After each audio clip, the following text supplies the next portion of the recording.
이번 시간에는 근골격계에 대한 정의, 질환은 무엇이고 근골격계를 어떻게 예방하는지에 대해 알아보도록 하겠습니다. 먼저 근골격계 질환이란 무엇인지 살펴보도록 하겠습니다.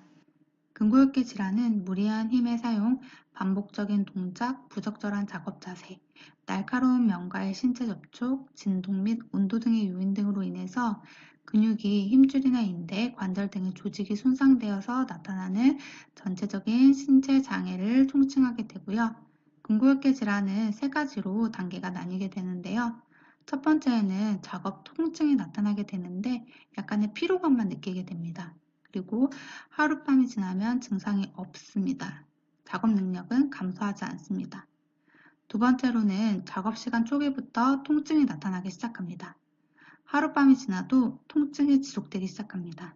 작업 능력이 감소하게 됩니다. 마지막으로 세 번째 단계입니다. 휴식 시간에도 통증이 있게 되고 하루 종일 통증이 있게 돼서 더 이상 작업 수행이 불가능한 상태를 말해주게 됩니다. 그렇기 때문에 3단계에 가기 전에 1단계에 먼저 근골격계 질환임을 알고 예방하는 자세가 필요할 것 같습니다. 이러한 근골격계 질환에 대한 원인은 무엇일까요? 한 가지 요인만이 근골격계 질환이 나타나는 것은 아닙니다. 개인적인 요인, 환경, 작업 특성에 대한 요인, 조직적인 요인, 사회 심리적, 스트레스 요인 등 여러 가지 요인들이 복합적으로 작용을 하여서 무리한 힘, 반복 동작, 부적절한 자세, 휴식 부족 등이 근골격계 질환을 발생하게 합니다. 그렇다면 어느 직종이 반복 작업을 많이 진행을 하여 근골격계 질환이 많이 나타날까요? 코시스 업무상 질병 발생 현황에서 신체 부담, 요통 발생의 산재를 건수를 비교해 보았을 때 1위는 제조업으로 압도적으로 많았고요. 와우! 2위는 서비스업, 3위는 건설업임을 확인할 수 있었습니다. 이 그림을 먼저 볼까요? 저희가 컴퓨터 작업을 할 때나 아니면 사무직 직원들이 가장 많이 취하는 자세라고 할 수 있겠죠. 저희도 많이 이 자세를 취하게 되는데요. 지금 이 그림에서 보면은 목이 굽어 있고 등이 굽어 있음을 확인할 수 있습니다. 이 자세를 통해서 근골격계 질환들이 여러 가지가 발생을 할 수 있는데요. 거북목 증후군, 근막 통증 증후군, 요통, 손목 건추염 등이 발생할 수 있음을 확인할 수 있습니다. 이런 여러 가지 근골격계 질환별 원인 및 증상을 대표적인 몇 가지를 한번 살펴보도록 하겠습니다. 근막통 증후군은 무엇일까요? 근육을 둘러싸고 있는 얇은 막의 통증을 근막통 증후군이라고 하고요. 근육을 과다 반복 사용하거나 부자연스러운 작업 자세를 사용할 때 나타날 수 있습니다. 증상은 근육이 경직되어서 통증이 나타나고 움직임이 등하됨을 확인할 수 있습니다. 두 번째로 요통은 무엇일까요? 우리가 가장 잘 알고 있는 허리 통증이 요통이라고 생각하시면 됩니다. 척추뼈, 인대, 신경, 혈관 등 기능 이상 및 상호 조정이 어려워짐으로써 발생하는 허리 부위의 통증이고요. 잘못된 작업 자세, 물리적인 요인, 외상, 척추의 변형 등으로 인해서 발생할 수 있습니다. 증상은 허리 통증과 함께 다른 여러 장기들의 통증이 수반됨을 확인할 수 있습니다. 세 번째로 내상과염, 외상과염은 무엇일까요?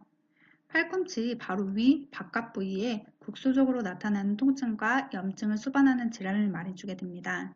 팔이 많이 쓰는 사람들에게 잘 생기며 팔꿈치 근처에서 발생하는 건의 손상이 원인입니다. 증상은 팔꿈치 위, 바깥 부위에 나타나는 통증과 염증을 수반하게 됩니다. 마지막으로 수근간, 손목 터널 증후군은 무엇일까요? 근골격계 질환 중에 가장 많이 나타날 수 있는 이 손목 터널 증후군은 손목 안쪽에 작은 통로의 수근관이 좁아지면서 여기를 통과하는 신경이 눌려지고 지배 부위 이상 증상이 나타나는 질환을 말해주게 됩니다.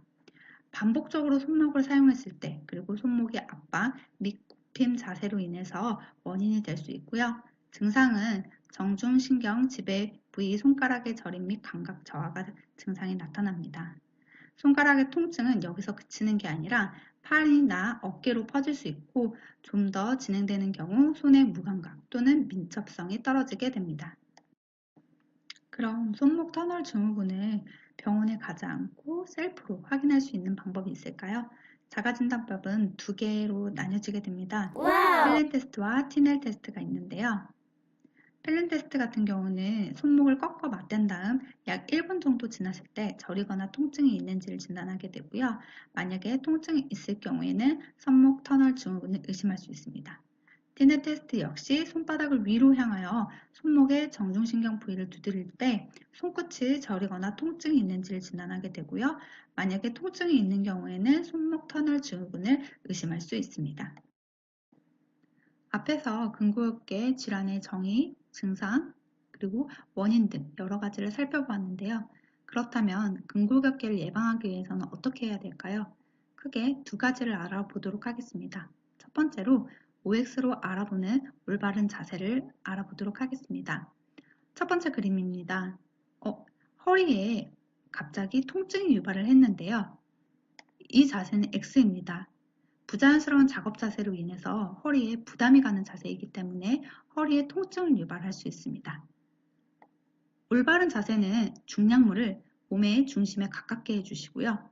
발은 어깨 너비 정도를 벌리고 허리를 펴고 몸은 정확하게 균형을 유지하도록 합니다. 가능하면 중량물을 양손으로 잡고 등은 반드시 유지하면서 다리의 힘으로 일어나도록 합니다. 두 번째 그림으로 OX 올바른 자세를 알아보도록 하겠습니다. 아까 보았던 자세하고 비슷하시죠?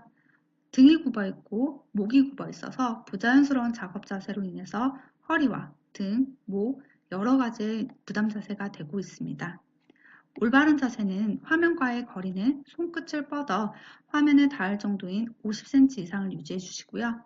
키보드의 높이와 팔 뒤꿈치 높이가 수평에 맞춰 주세요.